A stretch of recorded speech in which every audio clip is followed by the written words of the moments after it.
Sargon conquered all of Sumer, he made the Akkadian language the official one and adopted the Sumerian script for its written form. This, though, doesn't mean that Sumerian was no longer spoken or even written, but that it was slowly being replaced in daily life, as all official documents and proclamations were now in Akkadian.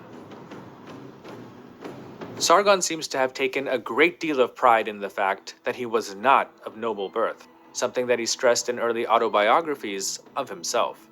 Perhaps this made him more relatable to the average person.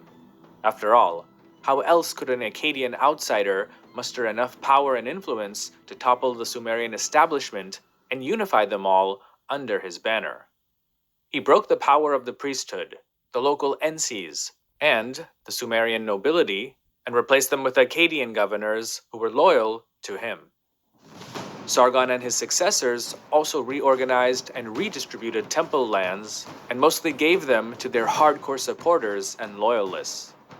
This really crushed the power of the priesthood because up until then, such property had been their main source of revenue.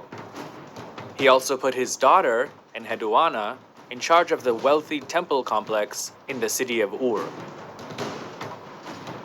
With its millennia-old cities, temple establishments, and other institutions, Sumer had been the center of civilization in Mesopotamia, the Near Eastern region, and possibly even the world up until that time, although the civilizations of China, Egypt, and the Indus Valley were also on the rise.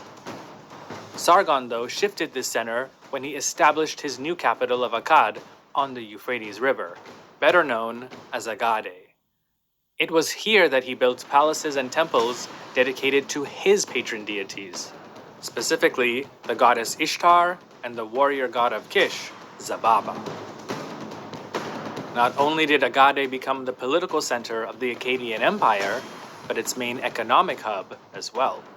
Boats carrying goods from Dilmun and Magan, today modern Bahrain and Oman respectively, docked at Agade's ports, and caravans from Anatolia, Elam, Arabia, and the Levant all came to Agade.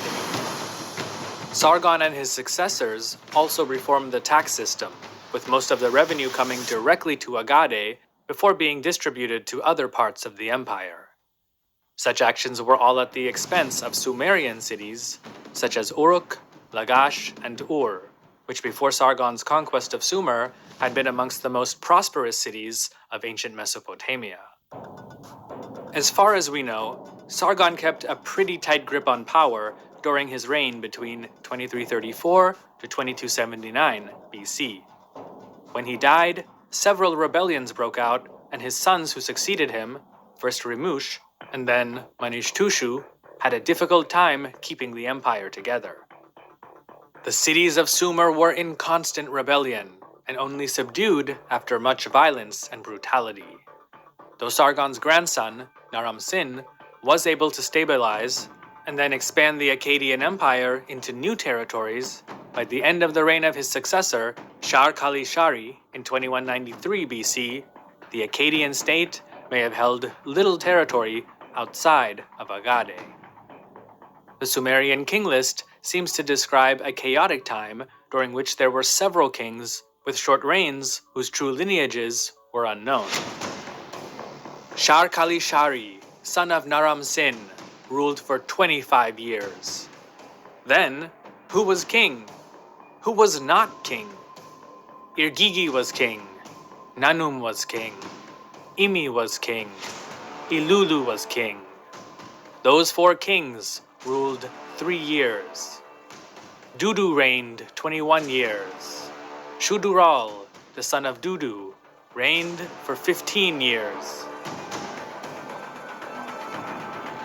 Though the Akkadian Empire was no more, the final nail in the coffin came several years later when a people from the Zagros Mountains, known as the Gutians, swept in, overthrew Shudural, and destroyed Agade.